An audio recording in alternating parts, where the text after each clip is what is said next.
Hey guys, I'm Anna, and today I'm going to show you how to log into your PrizePicks account.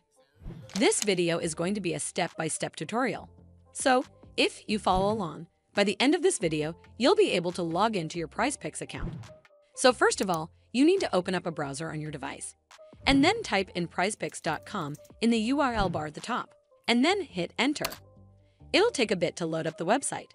And once you're on this webpage, click on this login button right over here. It'll then take you to this login page. Over here, you simply need to enter in your PrizePicks account login credentials.